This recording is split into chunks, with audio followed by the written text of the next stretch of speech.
화요일 날 예배하니까 좋군요. 우리 왜 수요일하고 주일만 예배해야 되죠? 금요일도 있구나. 월, 화, 수, 목, 금, 토, 주일 이렇게 7번 예배하면 안 되나요? 월요일은 빼주세요. 목사님들 쉬게. 화요일 날 만나게 돼서 너무 반갑고요. 또 화요일 저녁에 이렇게 예배하니까 너무 좋습니다. 말씀 우리가 읽고 함께 말씀 나누는 시간 가지려고 합니다. 사도행전 13장입니다. 22절입니다. 사도행전 13장 22절 제가 읽겠습니다. 패하시고 다윗을 왕으로 세우시고 증언하여 이르시되 내가 이새의 아들 다윗을 만나니 내 마음에 맞는 사람이라 내 뜻을 다 이루리라 하시더니. 아멘. 여러분, 제가 군대 가서 예수님 만났습니다. 많은 분들이 선입견이 있어요. 목사님이니까 부모도 예수 잘 믿고 집안도 예수 다 잘 믿고 그렇게 생각해요. 아니요, 저희 집에 제가 제일 먼저 예수 믿었습니다. 그것도 뭐 학생 때 믿은 게 아니라 군대 가서 매 맞다가 예수님 만나고 그래 예수 믿었습니다. 제가 예수 만나고 예수 믿으면서요, 처음에 제 관심이 어디 있었냐면 구원에 있었습니다. 왜냐하면 모든 예수 믿는 분들이 저한테 뭐라고 말하냐면 예수 믿어야 구원을 받는다 이렇게 말씀하셨어요. 그러면서 구원에 대해서 얘기했습니다. 그래서 제가 아직도 생각나요. 처음으로 예수 믿고 했던 성경 공부가 구원의 확신. 모르시죠? 그런 거 있어요. 그 다음에 이제 기도 응답의 확신 뭐 이런 게 있어요. 네, 제가 처음에 성경 공부를 구원의 확신, 성경 공부를 예수 믿고 했습니다. 그런데 뭐 그냥 아무 이유 없어. 그냥 예수님만 믿으면 구원을 얻는다는 것입니다. 처음엔 좀 너무 죄스럽고 쑥스럽고 너무 미안하고 안타깝고 나 같은 죄인이 어떻게 아무 대가도 없이 예수만 믿으면 구원을 얻어? 그런 마음 있었습니다. 그래서 관심이 구원에 있었습니다. 구원에 대해서 좀 어느 정도 관심이 충족이 되니까 그 다음에 이제 관심이 어디로 가냐면 죄송합니다. 축복입니다. 예수 믿으면 축복받는다고 제가 한 몇십 년 전에 예수 믿었거든요. 그러니까 예수 믿으면 축복받는다 이 얘기를 얼마나 교회가 많이 하고 어떤 교단은요 막 그냥 축복 삼박자 축복으로 막 축복을 걸어놨어요. 그래서 제가 예수 믿으면 구원도 받고 축복도 받는구나. 그래서 그 당시에 전도했을 때 여러분도 당해봤죠? 당했다. 여러분도 들어보셨죠? 예수 믿고 축복받으라는 얘기 들어봤죠? 예, 저도 엄청 많이 듣고 저도 엄청 많이 했어요. 전도하러 다니면서 예수 믿고 축복받으라고. 물론 이 축복은 영육간의 축복인 것을 여러분 아시겠지만 축복받는다. 한국 사람 중에서 중국 사람, 한국 사람이죠. 복씨라는 사람 있으면 나와보라고 그래. 엄청 복 좋아합니다. 저도 축복받는다고 하니까 관심이 확 축복에 가는 거예요. 그 다음에 제 관심이 어디로 가냐면 이게 신앙이 성장하면서 얘기가 지금 발전하고 있다는 걸 여러분 띵크하고 들으셔야 합니다. 어디로 가냐면은 그 다음에는 치유, 회복으로 관심이 갔습니다. 왜냐하면 예수 믿고 구원받고 예수 믿고 축복받고 그리고 또 가장 많이 들은 소리 중에 하나가 회복과 치유였습니다. 예수 만나면 내 영육이 회복되고 치유된다는 거예요. 저는 그때 굉장히 치유가 갈망했습니다. 제가 굉장히 치유가 필요한 사람이구나, 치료가 필요한 사람이구나 라는 생각들을 하면서 제가 회복과 치유에 관심이 가기 시작했습니다. 마지막 네 번째로 제가 어디로 관심을 가기 시작했냐면 회복과 치유도 어느 정도 충족이 되니까 자유하고 싶은 거예요. 요한복음 8장을 읽어보니까 진리를 알지니 진리가 너희를 자유케 한다 이렇게 말하고 있습니다. 이 자유가 뭐야 이거? 이 자유가 뭐지? 이건 세상이 주는 자유가 아니라는 거야.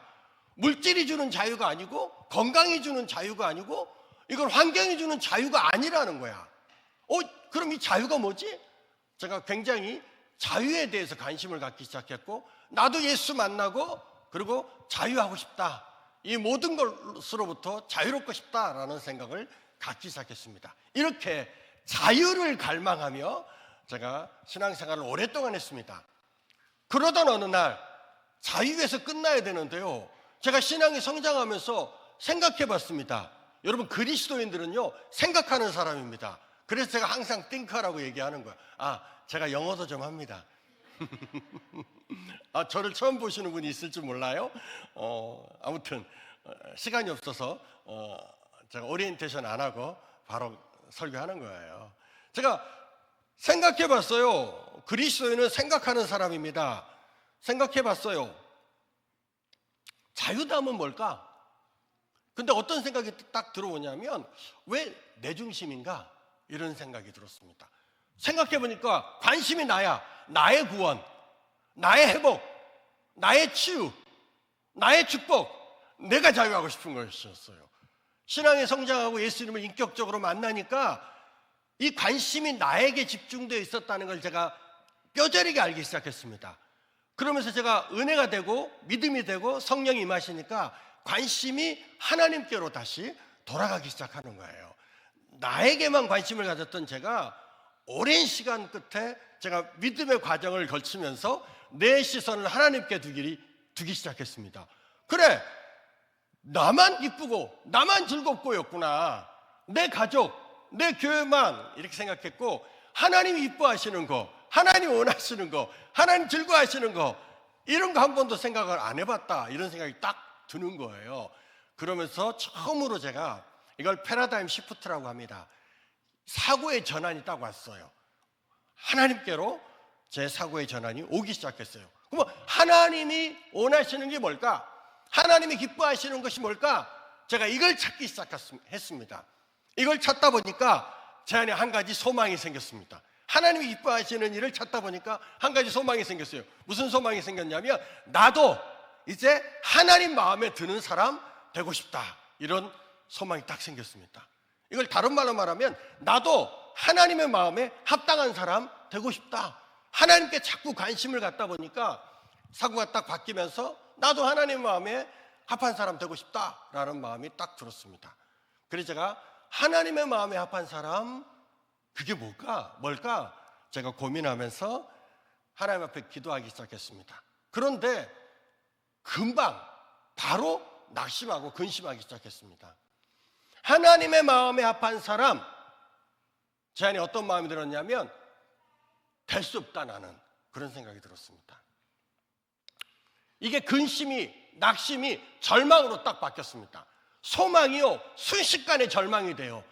나도 하나님의 마음에 합한 사람, 하나님께 시선을 두고 하나님이 원하시는 일, 내가 원하는 거 말고, 내가 좋은 거 말고 하나님이 원하는 거, 하나님 좋아하는 거, 그거 하고 싶었습니다. 그래서 나도 하나님 마음에 합한 사람 한번 돼보려고 하는데, 그게 근심이 되고 낙심이 되고 금방 절망이 돼버렸어요.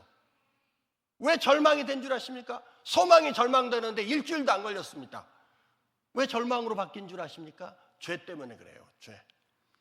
제가요, 이런 생각해 봤습니다. 기도하면서, 적어도 이병호, 제가 이병호입니다. 하나님의 마음에 합한 사람 되려면 최소한 죄는 짓지 말아야지. 안 그렇습니까, 여러분?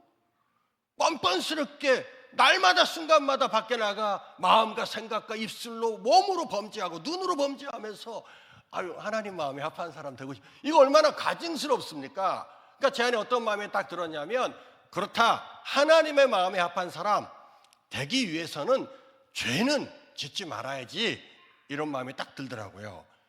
그 마음이 드는 순간 제가 절망하는 거예요. 제가 아무리 노력해도 이 죄의 이 굴레에서 제가 벗어날 수 없는 거예요. 늘 내 생각과 내 마음과 내 눈과 내 손과 입은 죄 속으로 가득하고 죄로 급하게 돌아갑니다. 잠깐 선한 말을 하고 하나님의 영광을 드러내는 말을 잠깐 예배 시간에 20분 해요. 그리고 바로 너무 급속도로, 빠른 속도로 바로 죄 가운데로 내가 나가는 것을 보면서 내 안에 어떤 마음이 들었냐면, 나는 구제불능이다, 이런 마음이 딱 들었습니다. 그러면서 이게 절망이 되는데, 소망에서 절망으로 오는 시간이 일주일도 안 걸렸어요. 나는 하나님의 마음에 합한 사람이 될 수 없다라는 결론을 내렸습니다. 왜냐하면 죄 때문에. 그리고 난 다음에 제가 절망하면서 낙심하면서 성경을 묵상하기 시작했습니다. 성경을 묵상해보고 읽어보면 사무엘상 13장하고 오늘 사도행전 13장에 하나님의 마음에 합당한 사람이 있다는 거야. 그걸 제가 발견하는 거예요. 읽을 때마다 저는 좀 기분이 찝찝합니다. 사무엘상 13장하고 오늘 본문 읽을 때마다 전 기분이 좀 찝찝했습니다. 누가 하나님의 마음에 합한 사람이냐면 다윗이라고 얘기하기 때문에 그렇습니다. 하나님이 직접 까놓고, 까놨다 이거 표현이 좀 거친데 일단 썼으니까 쓰도록 하겠습니다. 까놓고 다윗이 하나님의 마음에 합한 사람이라는 것입니다. 물론 아브라함도 하나님의 마음에 합한 사람일 거 맞습니다. 다니엘도 하나님의 마음에 합한 사람 맞겠죠. 특별히 요셉은 정말 예수 그리스도의 예표예요. 구약의 예수 그리스도가 어디서 계시되어지냐면 요셉이라는 인물에서 계시되어집니다. 그러니까 요셉은 그만큼 흠이 없는 사람인 것 같아요. 그러니까 요셉을 묵상할 때마다 요셉 이 사람이 하나님의 마음에 합한 사람이다. 그러면 제가 너무 이렇게 기분이 편할 것 같아요. 근데 아브라함도 아니고, 물론 아브라함 하나님 마음에 합한 사람 맞습니다. 까놓고 성경에 까놓고 요셉도 기록이 없고 바울도 기록이 없고 베드로도 기록이 없는데 다윗은 기록이 있는 거예요. 그래서 제가 조금 찝찝한 겁니다. 하나님, 제가 다윗을 알고 다윗이 얼마나 실수가 많고 연약함이 많고 죄성이 가득한지를 우리 모두가 아는데 왜 하필이면 요셉도 아니고 다윗입니까? 제가 그렇게 하나님께 물었습니다. 자, 하나님 앞에 나가 기도했어요. 하나님이 왜 다윗이 하나님의 마음에 합한 사람입니까? 그렇게 기도하는데요, 하나님 어느 날 저한테 말씀하세요. 이걸 저는 뭐라고 표현하냐면 성령의 내적 음성. 우리가 말씀을 듣는 중에, 예배하는 중에, 기도하는 중에 하나님 우리 가운데 말씀하세요. 생각으로도 하고 하나님 말씀으로도 말씀해 주시고 깨닫게 해주세요. 그걸 저는 뭐라고 표현하냐면 성령의 내적 음성. 저도 하나님께 나가서 기도했습니다. 하나님, 왜 다윗이 하나님 마음에 합한 사람입니까? 이런 험악한 주인이. 그때 하나님이 저한테 말씀하세요. 성령의 내적 음성으로 이렇게 말씀하셨습니다. 병호야, 너는 다윗의 몇 가지 행동을 보는구나. 제가 분명히 대답했습니다. 맞습니다. 행동 중요합니다. 아무리 하나님 잘 믿는다고 하지만 내 행동이 제 가운데 있다면 그것은 하나님 잘 믿는 건지 확인해 봐야 하는 것입니다. 제가 그렇게 하나님 앞에 반응했습니다. 근데 하나님은 뭐라고 말씀하시냐면 그 행동보다 내가 더 중하게 생각하는 게 뭔 줄 아니? 그 중심이야. 이렇게 하나님 저한테 말씀하시는 거예요. 나는 다윗의 몇 가지의 연약함과 실수와 죄를 봅니다. 물론 다윗의 장점도 알아요. 하지만 다윗의 연약함과 죄성이 저한테 너무 크게 부각되는 것이에요. 근데 하나님은 다윗의 중심을 본다는 것입니다. 그러면서 다윗의 중심이, 그 중심 때문에 그가 내 마음에 합한 자다라고 말씀하셨어요. 그래서 그날부터, 그러면 다윗의 중심이 뭡니까? 제가 하나님 앞에 기도하면서 기도만 하지 않았어요. 다윗을 연구했습니다. 열심히 읽었다는 얘기입니다. 성경 시편을 열심히 읽었어요. 또 읽고 또 읽고 또 읽고, 그리고 다윗에 대해서 계속해서 제가 연구하기 시작했습니다. 그러면서 제가 하나님 주시는 것과 함께 네 가지를, 다윗의 중심을 발견하기 시작했어요. 그 네 가지를 다 나누기 시작하면 오늘 집에 못 갑니다. 그래서 시간 되는 대로 엑기스만 두 가지 나누려고 합니다. 여러분 행복하시죠? 예, 목사가 눈치 없이 막 네 가지, 여섯 가지를 한꺼번에 다 하려고 그러면 여러분 짜증나죠? 내 다음 주에 오나 봐라. 제가요, 실력은 없어도 제가 눈치는 있습니다. 그래서 두 가지만 주어진 시간 안에, 제가 또 시간 중심의 사람이에요. 야, 진짜 하나님 놀라워요. 나처럼 열정 있는 사람이 행사 중심이거나 관계 중심이었으면 학교 박살 났을 거예요. 여러분 성도들 막 거품 물었을 겁니다. 그런데 저같이 열정 있는 사람이 시간 중심이야. 시계 딱 보고 시간 되면 하다가도 끝내버려. 얼마나 좋습니까? 예. 제가 네 가지를 잘하면, 다윗 얘기하기 전에 잘하는 거 네 가지를 얘기해야 합니다. 첫 번째, 우리 교회 같아서 제가 하는 거예요. 첫 번째, 제가요 설교를 잘합니다. 어떤 목사님도 앞에 서서 설교 잘한다는 얘기 안 하더라고. 어떤 목사님 설교 진짜 잘해. 그래서 내가 목사님 와 설교 아니라는 거야. 이게 교만한 거야, 겸손한 거야, 내가 헷갈려. 어떤 목사님도 강단에 서서 설교 잘한다는 얘기 안 해요. 근데 저는 합니다. 내가 잘한다는데 제가 잘합니다.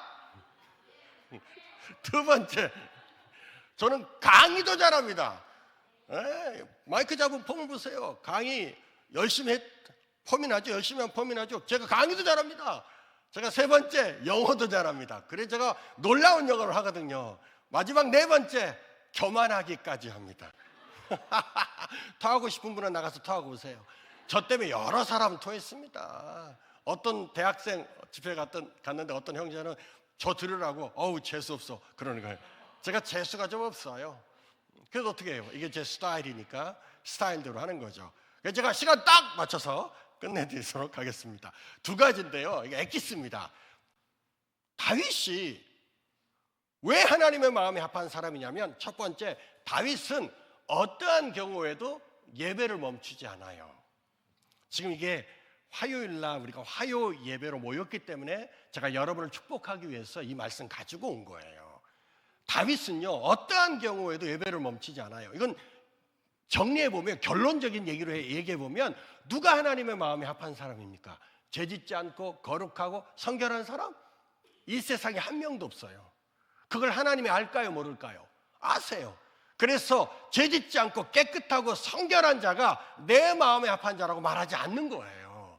누가 내 마음에 합한 자라고 하나님 말씀하시는 거예요?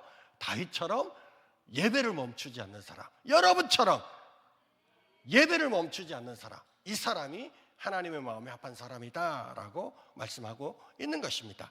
이 얘기를 잠깐 해야 합니다. 여러분, 예배 그러면요, 제가 가장 좋아하는 메시지 중에 하나예요. 사무엘하 6장입니다. 여러분 찾지 마세요. 분명히 거기 있습니다.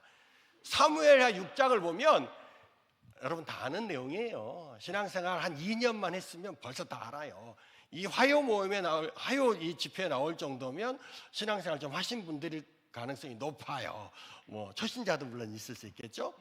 사무엘 6장에 보면 하나님의 법궤가 다윗성으로 들어오는 장면이 있죠. 생각나죠? 그때 다윗이 얼마나 기쁘고 즐겁고, 뭐야 이거, 말씀 빡 찾아서 바로 올리네. 어우, 뒤에 열나 열심히 일하네. 나 별로 안 좋아해 이런 거. 자, 대단합니다. 아니, 내가 몇 장 몇 절도 얘기를 6장만 얘기했는데 나보다 성경을 더 한다는 거야? 굉장히 나보다 더 교만하네. 뭐야, 내가 몇 장 찾을 줄 어떻게 알고 지금 이 태클 들어왔어요 지금. 네. 하나님의 법궤가 다윗성에 들어올 때 여러분 다 기억나시죠? 다윗이 막 춤을 추며 기뻐하며 뛰놀아요.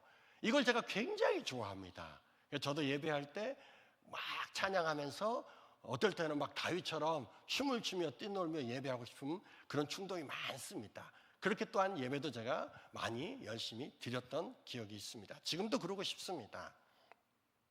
하나님의 법궤가 다윗성에 들어올 때 다윗이 얼마나 기뻤는지 춤추며 뛰놀며 예배합니다. 아시는 것처럼 이걸 누가 보냐면 춤추며 뛰놀며 예배하는 것을 만 백성이 봐요. 왜냐하면 모든 백성이 그걸 다 축복하고 경배하면서 하나님 앞에 예배하는 시간이니까. 그때 다윗이요, 아주 얇은 그 에봇을 입었어요. 배 에봇을 입었는데 이것은 제사장들이 입는, 오늘날로 표현하면 원피스 같은 제사장들이 입는 옷이에요. 그래서 위로 이렇게 입는 원피스 아시죠? 그러니까 치마를 입은 거예요. 그 치마를 입고 다윗이 춤을 추며 뛰놀며 이렇게 하니까 아마 밑에 있는 신하들과 많은 백성이 다윗의 하체를 봤던 것 같아요. 아는 내용이죠? 근데 다윗이요, 자기 하체가 드러나는 걸 다윗이 모르지 않았어요. 알았어요. 그 뒤에 성경 본문을 찾아 읽어보면 그걸 우리가 추측할 수 있습니다. 그런데 다윗이 예배를 멈추지 않아요. 이걸 누가 봅니까? 다윗의 첫 번째 부인인 미갈이 봐요. 부인이 봤을 때도 다윗이 형편없이 망가졌거든. 그래서 부인이 판단하고 정죄합니다. 아우, 이거 임금이 이래서 되겠어? 비난하는 마음을 갖기 시작했죠. 그래서 그 예배를 마치고 난 다음에 다윗이 집으로 들어와요. 들어오니까 미갈이 기다렸다는 듯이 다윗을 책망하기 시작합니다. 제가 그걸 적어왔어요. 사무엘하 6장 20절에 보면 미갈이 이렇게 비난합니다. 하체를 드러낸 다윗을 향해서 방탕한 자가 염치 없이 자기 몸을 드러내는 것처럼 당신의 신하의 계집종 앞에서 당신의 하체가 다 드러났다, 이렇게 말합니다. 자, 여기서 중요한 것은 방탕한 자가 염치 없이 자기 몸을 드러낸 것처럼, 이 방탕한 자가요, 원어 성경, 히브리 원어 성경을 직역한 걸 제가 해석해서 보니까 건달처럼, 이건 조금 좋은 표현이에요. 우리나라 표현으로 말하면 양아치처럼 이렇게 표현하는 거예요. 이게 방탕하다 이 뜻입니다. 건달이나 우리 양아치 알죠? 예, 양아치처럼 당신의 몸을, 하체를 누가 봤냐면 모든 신하와 그 계집종까지 다 봤다, 이렇게 말합니다. 이걸 오늘날로 표현하면 당신 바바리맨이야? 이렇게 표현한 거예요. 그러니까 굉장히 치욕스러운 표현을 했습니다. 그때 다윗이 22절에 이렇게 고백합니다. 뭐라고 고백하냐면, 내가 이보다 더 낮아져서 스스로 천하게 보일지라도, 이렇게 표현했어요. 이걸 원문 성경을 직역한 걸 보니까 바보스럽다 이 뜻입니다. 자기가 춤을 추며 뛰놀 때 에봇이 들썩들썩 올라가면서 자기 하체가 모든 백성에게 보이는 것을 내가 알아요. 그래서 자기 스스로도 뭐라고 생각하냐면, 이거 바보스럽다 라는 생각을 했다는 겁니다. 그래도 나는 이 예배를 멈추지 않을 거야. 그러면서 뭐라고 말하냐면 21절에서 나는 사람 앞에서 예배한 것이 아니라 하나님 앞에서 예배했다라고 말합니다. 여기서 아주 중요한 포인트가 나옵니다. 예배의 포인트. 예배는요, 사람 앞에서 드리는 거 아니에요. 사람 의식하면 안 됩니다. 환경 의식하면 안 됩니다. 상황 의식하면 안 됩니다. 그럼 우리 뭐 할 수 없어요? 하나님 앞에서 예배할 수 없는 거예요. 예배는 하나님 앞에 있는 것입니다. 다윗이 명확한 생각을 가지고 있어요. 명확한 믿음을 가지고 있는 거예요. 예배는 하나님께 드리는 겁니다. 그래서 내가 하나님 앞에 전심으로 내가 할 수 있는 최선을 다해서 표현하고 춤추며, 때로는 뛰놀며, 때로는 엎드려 통곡하며 하나님 앞에서 하는 거예요. 그 예배할 때 내가 왕인데 왕의 권위를 내려놨다는 뜻입니다. 내가 부자인데 부자의 능력을 내려놨다는 거예요. 내가 서울대학을 나왔는데 내려놨다는 것입니다. 철저하게 하나님 바라보며 그분 앞에서만 예배했다는 거예요.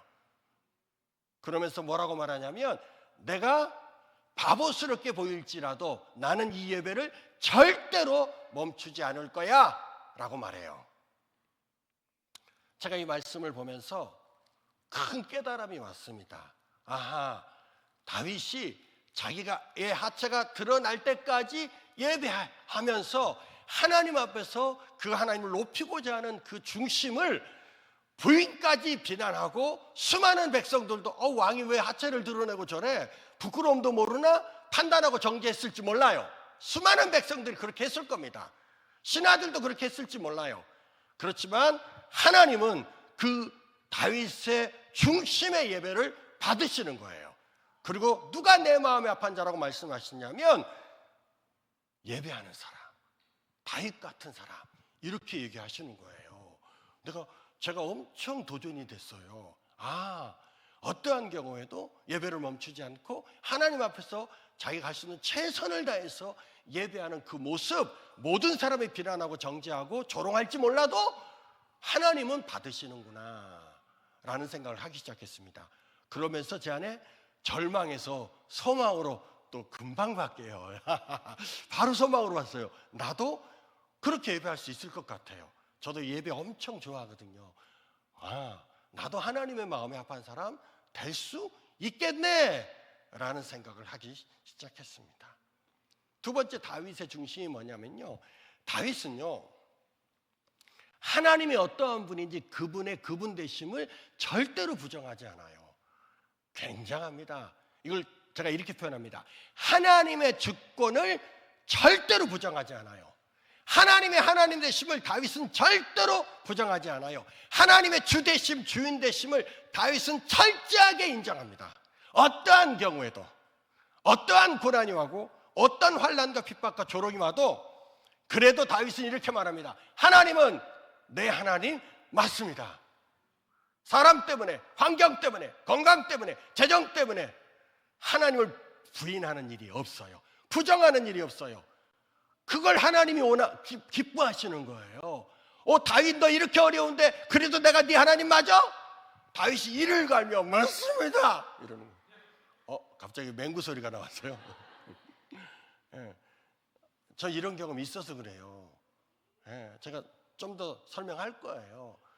여러분, 이렇게 어려운데 그래도 하나님, 당신 하나님 맞습니까?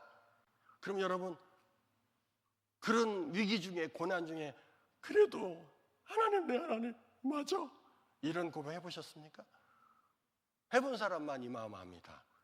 다윗이, 그 죄성 가득한 다윗, 연약함이 가득한 다윗이요, 하나님의 주권을 어떠한 경우에도 부정하지 않는 것을 제가 보면서 제가 얼마나 울었는지 몰라요. 왜 하나님이 다윗이 내 마음에 합한 사람이라고 말하는지에 대한 이해를 제가 더 깊게 갖기 시작했습니다. 여러분, 시편 34편을 보면은요, 찾지 마세요. 거기 있어요. 제가 다 읽지 않고 여러분 아는 얘기를 제가 정리해 드리려고 하는 거예요. 34편에 보면, 제 성경 개역 개정 성경인데요, 시편 34편 가로 열고, 다윗이 아비멜렉 앞에서 미친 체 하다가 쫓겨나서 지은 시 가로 닫고. 이거 뭐냐면 사무엘상 21장이에요. 벌써 아는 분들은 다 알아. 지금 고개를 끄덕이면서 아주 입가에 미소를 머물고 있는 성도들이 막 내 눈에 보여요. 안다 이거지? 나도 그거 알아. 안다 이거죠? 오케이. 예, 그거야. 그거. 다윗이 도망자가 됐잖아요. 젊은 다윗. 누가 죽이려고 해요? 우리 다 알잖아요. 장인인 사울 왕이 다윗에게 창을 2번이나 던졌어요. 다윗이 민첩하게, 그 사울 왕도 굉장히 용맹한 사람이었을 겁니다. 그가 창을 2번이나 던졌습니다. 다윗을 딱 보고 정확하게 던졌는데 하나님의 은혜가 있었던지 다윗이 그걸 2번이나 피해요. 그리고 사울 왕이 계속해서 다윗을 쫓아와요. 다윗을 도와주는 모든 이스라엘 백성은 제사장 그룹들도 멸절을 시켜버려요. 그러니까 멸종을 시켰어요. 다윗을 도와줬던 제사장은 가족 전체를 다 죽여버렸습니다. 그러니까 다윗이 도망갈 곳이 없어. 이스라엘 땅에 숨을 곳이 없어. 누구든지 다윗을 숨겨주고 도와주면 제사장도 가족 전체를 죽여버렸습니다. 사울왕이. 어쩔 수가 없어요. 그래서 다윗이 자기 측근 신하, 가까운 신하 한두 명, 자기 따르는 장수겠죠. 분명히 한두 명을 데리고, 몇 명을 데리고 블레셋 땅으로 망명을 갑니다. 여러분, 아무리 다윗이 어려워도 다윗은 절대로 블레셋으로 망명 가면 안 돼요. 여러분, 남한이 아무리 힘들다고 해서 북한으로 망명 가면 되겠습니까? 웃지도 않네요, 이건. 네, 이건 우리가 상상도 안 상상하시는 분 혹시 있을지 몰라요. 상상도 하지 마세요. 이거보다 더한 짓을 했어요. 뭘 피하려고? 곰을 피하려고 사자굴로 들어간 것입니다. 왜냐하면 블레셋의 원수 중에 원수, 블레셋 민족의 최고의 원수는 다윗입니다. 다윗이 가장 많은 블레셋 군사들을 죽였습니다. 다윗이 처음으로 죽인 블레셋 장수가 누굽니까? 골리앗입니다. 골리앗부터 시작해서 수많은 블레셋 사람들을 죽였어요. 군인들을 죽였어요. 그러니까 블레셋 입장에서 볼 때는 다윗이 우리 아버지를 죽인 거야. 다윗이 우리 삼촌을 죽인 거야. 다윗이 우리 옆집 아저씨를 죽인 거야. 다윗이 우리 사촌을 죽인 거야. 얼마나 블레셋 사람들이 다윗이 싫겠습니까? 이스라엘에서 이런 노래가 있었어요. 사울이 죽인 블레셋 사람은 1000이야. 다윗이 죽인 블레셋 사람은 10,000이야. 이런 노래까지 나올 정도로 다윗이 철저하게 블레셋 사람을 진멸했거든요. 근데 다윗이 바보지. 도망갈 데가 없어가지고 블레셋으로 도망을 간 겁니다. 그러니까 블레셋 임금과 신하들이 그냥 깜짝 놀란 거예요. 우리 원수가 자기 발로 죽으려고 들어온 거죠. 그래서 신하들이 막 벌떼처럼 일어났죠. 알죠? 죽이자고. 근데 아비멜렉은요, 블레셋 왕을 상징하는 단어예요. 그러니까 아비멜렉 아기스, 그러면 블레셋 왕 아기스. 아비멜렉 이병호, 그럼 블레셋 왕 이병호, 이렇게 되는 거예요. 아비멜렉이 깜짝 놀래요. 무슨 소리냐? 아무리 우리의 원수지만 투항했다, 항복하고 망명을 왔는데 그를 죽여버리면 명예롭지 않잖아요. 그래서 살려주려고 합니다. 그런데 여러분, 사무엘상 21장을 보면 신하들이 멈추지 않아요. 죽이자고 막 달려들어요. 그 상황에 다윗이 직면하고 있습니다. 그 상황이 일어나는 자리에 다윗이 있었거든요. 왕궁에서 일어난 일이겠죠. 그때 다윗이 어떡합니까? 살고 싶은 거예요. 그래서 우리가 다 아는 것처럼 미친 척을 합니다. 침을 흘렸다고 표현되어 있어요. 여러분, 침을 얼마나 많이 흘렸던지 다윗의 수염을 타고 침이 흘러내렸대요. 우리 한번 적용 한번 해볼까요? 자, 침을 얼마나 흘러야 흘러내릴 수 있을지 한번, 자, 침을 모으세요. 예, 그리고 성경에 보니까 왕궁의 기둥이나 벽에다가 몸을 막 자해를 해요. 그래서 막 그냥 상처를 내는 겁니다. 그러면서 막 미친 척 소리를 질렀겠죠. 그러니까 사무엘상 21장에 보면 뭐라고 말하냐면 블레셋 왕이 저 미친 다윗을 내쫓으라고 말합니다. 그래서 다윗이요 간신히 목숨을 구걸해가지고 다시 이스라엘 땅으로 들어와요. 그리고 어디로 가냐면 그 유명한 아둘람 굴로 걸어갑니다. 여러분, 다윗의 인생의 아둘람은요 가장 슬픈 것입니다. 다윗의 인생의 아둘람은요 가장 추운 것입니다. 다윗의 인생의 아둘람은요 가장 어려운 것입니다. 그 아둘람 굴로 걸어가면서 다윗이 시편 34편을 기록했다는 뜻입니다. 시편 34편의 배경을 제가 잠깐 설명한 거예요. 자, 이제 입장 바꿔 생각해 보십시오. 만약에 여러분이 다윗과 같이 이렇게 비참한 위기를 만났어요. 그래서 간신히 목숨을 구걸해가지고 여러분이 어디로 들어가는 거예요? 아둘람굴, 가장 춥고 어둡고 가장 음침한 곳으로 들어가는 그 상황에서 여러분 같으면 어떻게 시편 34편을 지었겠습니까? 제가 생각해봤어요. 만약에 나라면, 여러분에게 물어보지 않고 그냥 제 얘기할게요. 만약에 나라면, 내가 만약에 이런 어려운 상황을 만났다면 시편 34편 제가 적어왔어요. 여기 읽어볼게요. 시편 34편 1절, 하나님 나한테 왜 이래? 시편 34편 2절, 하나님 나만 헌신했어? 우리 가족들 다 헌신했잖아. 제가 선교단체에서 지금 25년 30년 있습니다. 엄청나게 나름 헌신한 겁니다. 제 자녀들도 엄마 아빠 따라서 헌신한 거죠. 가끔 제 아이들한테, 제가 아이가 셋인데요, 미안해요. 어느 날 태어나 보니까 아빠가 이병호야. 자기 선택이 1도 없었다는 뜻입니다. 선교단체 간사한다고 여기저기 돌아다니면서 월급도 없이 어렵게 살았습니다. 공동생활 오랫동안 했어요. 그러니까 애들한테 너무 미안한 거야. 학원 한 번 못 보냈습니다. 그러니까 그것도 미안한 거야. 그 대신 수영학원은 보냈어요. 왜냐면 제가 물을 무서워해서 애들한테는 물 무서워하지 말라고 수영학원은 보냈습니다. 아무튼 하나님 나만 헌신했어? 2절, 가족도 다 헌신했잖아. 시편 33편 3절, 하나님 나한테 왜 이래? 시편 33편 4절, 하나님 나한테 진짜 왜 이래? 내가 이렇게 헌신했는데 하나님, 이 수치와 이 조롱과 이 멸시가, 이 고난과 핍박이 이게 합당합니까? 난 그렇게 얘기할 거예요. 다윗이 철저하게 하나님을 의지하며 살았단 말입니다, 이때. 그런데 철저하게 사람들의 눈에 볼 때에는 철저하게 외면당하는 것처럼 보이잖아. 다윗도 그걸 느꼈을 것입니다. 저 같으면 그렇게 졌을 거예요. 근데 그걸 느끼고 그걸 알고 있는 다윗이 그 아둘람 굴로 걸어가면서 시편 34편을 이렇게 지었어요. 주 여호와는 광대하시도다. 그 거룩한 하나님 성에서 엎드려 절하세. 그는 은혜로우시며 그는 자비로우시며 그는 노하기를 더디하시는 내 하나님이십니다. 말이 됩니까? 이 고난 중에 이 비참함과 이 수치와 이 두려움, 얼마나 두려울까요? 그 아둘람 굴로 걸어갈 때 젊은 다윗이 얼마나 두렵겠습니까? 근데 그 다윗이요, 하나님을 알아. 이거 미친 거야. 하나님을 알아. 미쳐. 그래서 그 위기 중에도 그 아둘람 굴로 정말 인생의 가장 패배자처럼 걸어가면서 하나님을 고백해.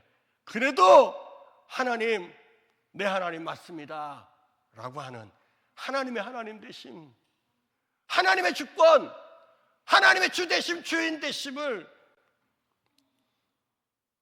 다윗이 고백하고 선포하는 걸 멈추지 않아요. 제가 너무 놀라는 거예요. 와, 왜 다윗이 하나님의 마음에 합한 사람인지 알겠어. 하나만 더 얘기해 볼까요? 여러분 시편 3편 보면은요 참 재밌습니다.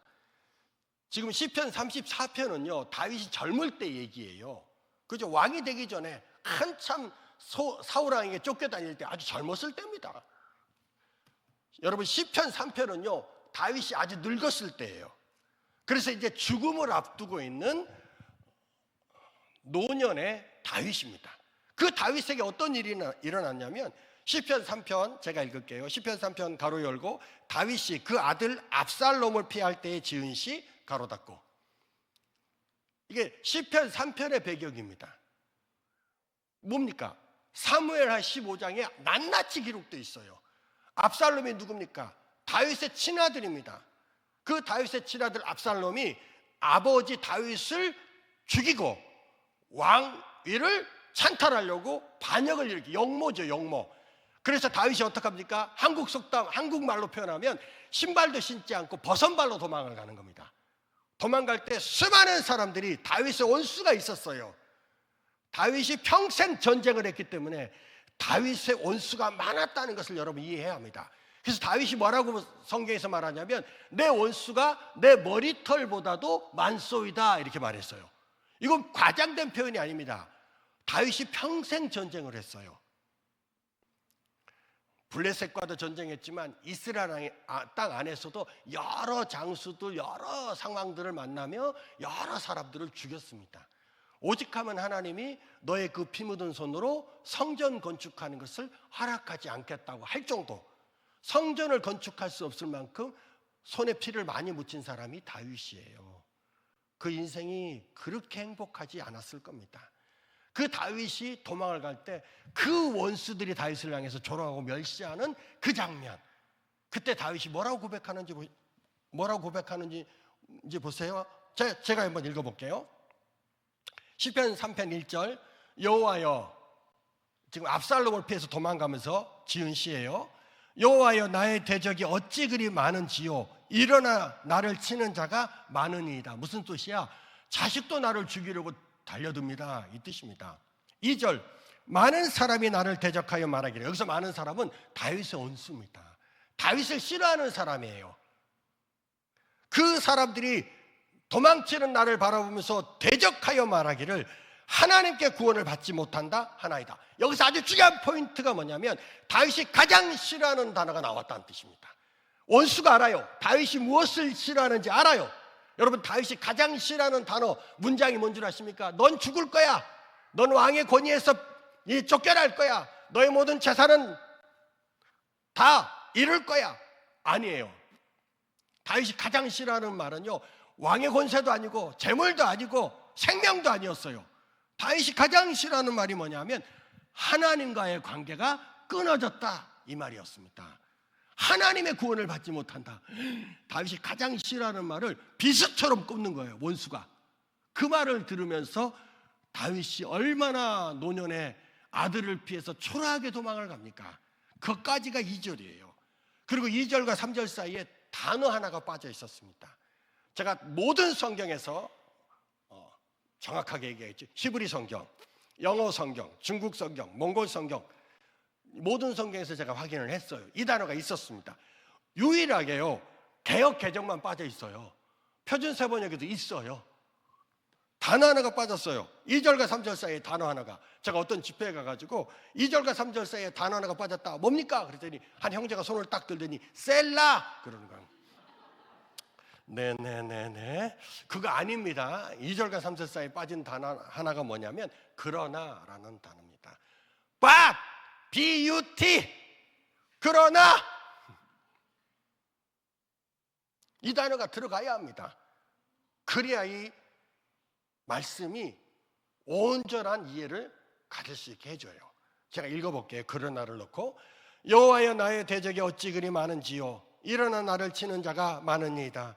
많은 사람이 나를 대적하여 말하기를 그는 하나님께 구원을 받지 못한다 하나이다. 여기까지가 지금 상황입니다.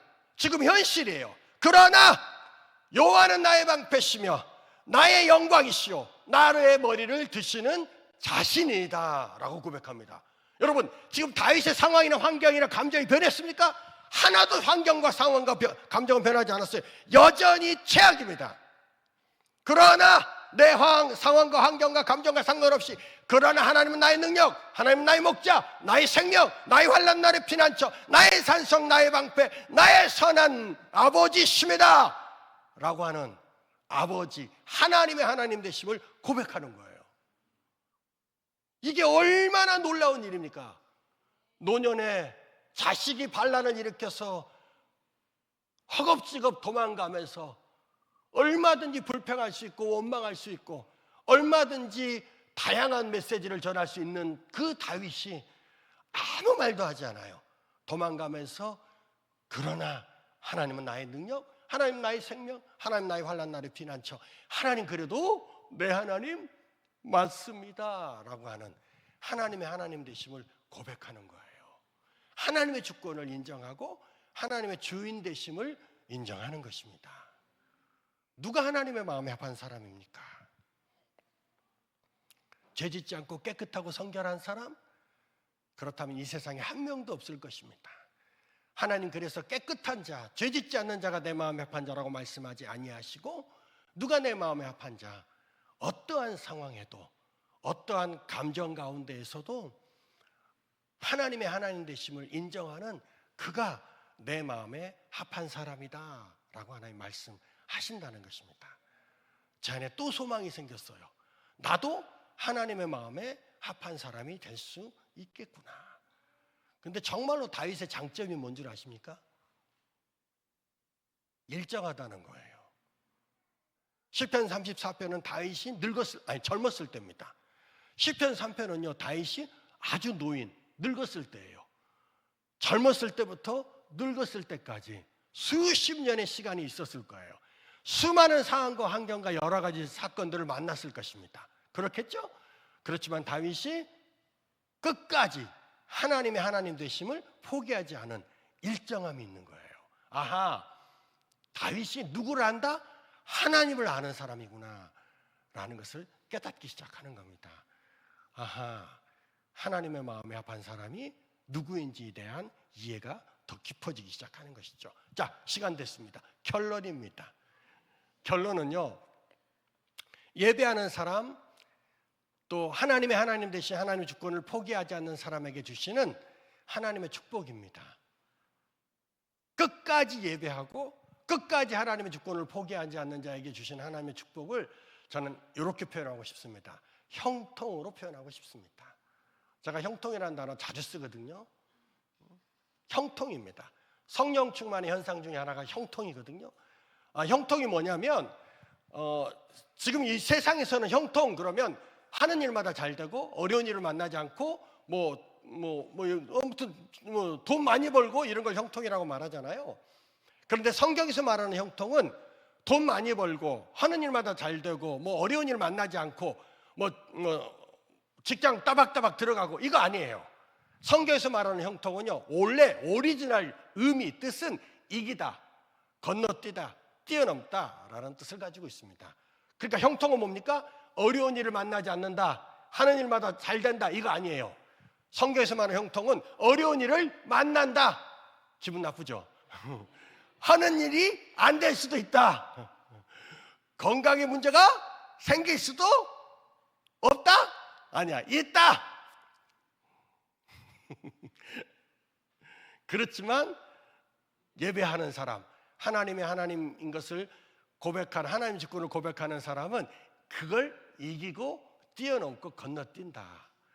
저는 너무너무 기쁜 거예요. 제가요 어떤 마음이 들었냐면, 야, 너 예배 드리고 하나님 주권 인정하며 너 하는 일마다 잘 돼, 어려운 일 안 만날 거야, 그리고 너 질병에도 안 걸리고 니네 가족들 다 잘 될 거야, 형통할 거야, 이러면요 제가 별로 안 기뻤을 것 같아요. 근데 저는 뭐가 기쁘냐면요, 어려운 일을 만나. 어떻게 인생에 어려운 일이 없습니까? 안 만난다, 그건 굉장히 그런 얘기를 하는 사람들 여러분 조심해야 합니다. 이단과 가까운 사람이에요. 만나. 그렇지만 네가 예배하면 너 그 어려운 일 이겨. 얼마나 좋습니까? 난 이게 좋아. 하는 일이 안 될 수 있어. 그렇지만 너 예배하고 하나님의 주권을 인정하면 너 그거 뛰어넘어. 전화위복 만날 수 있어. 건너뛸 거야. 그게 형통이야. 이렇게 성경이 얘기해 주니까 저는 너무 좋은 거예요. 야, 나 예수 믿기 잘했다. 나 형통할 거야. 그러니까 제가요, 기도하면서 하나님 저 형통하게 해 주시옵소서 이렇게 기도해요. 무슨 뜻입니까? 어려운 일을 안 만나게 해주세요. 이 기도가 아닌 거야. 하나님 항상 하나님의 말씀과 진리로 뛰어넘게 해 주시옵소서. 성령 충만하게 해 주시옵소서. 이렇게 고백하는 것이 되는 겁니다. 여러분 형통하십시오. 어떻게 가능하냐면 예배할 때, 그리고 어렵고 위기가 왔을 때, 여러분 그때가 찬스예요. 하나님 앞에서 그래도 나 하나님, 내 하나님 맞다고 고백할 거야. 울면서 한번 해보세요. 엄청난 하늘의 위로가 폭포수처럼 쏟아집니다. 나는 그 위로 받아봤다? 여러분 받아봤습니까? 너는 받아봤냐? 나는 받아봤다? 너는 받아봤냐? 여러분 사랑합니다. 이 시간 두 가지만 기도할게요. 하나님 우리 예배를 회복시켜 주시옵소서. 이 자리가 예배가 회복되는 간절한 소망을 가지고 시작된 자리라고 저는 생각합니다. 하나님 우리의 예배를 회복시켜 주시옵소서. 하나님 우리 교회의 예배를 회복시켜 주시옵소서. 하나님 한국 교회의 예배를 회복시켜 주시옵소서. 이 기도 정말로 하고 싶습니다. 그래서 정말로 예배가 회복되는 일들이 있을 수 있도록 우리가 그렇게 기도하고 싶습니다. 우리 찬양팀과 함께 우리가 찬양하고 1절만 부르고 우리가 함께 이걸 가지고 기도하고 또 한 가지 더 저랑 같이 기도하는 시간 갖고 싶습니다. 우리 함께 찬양하십시다.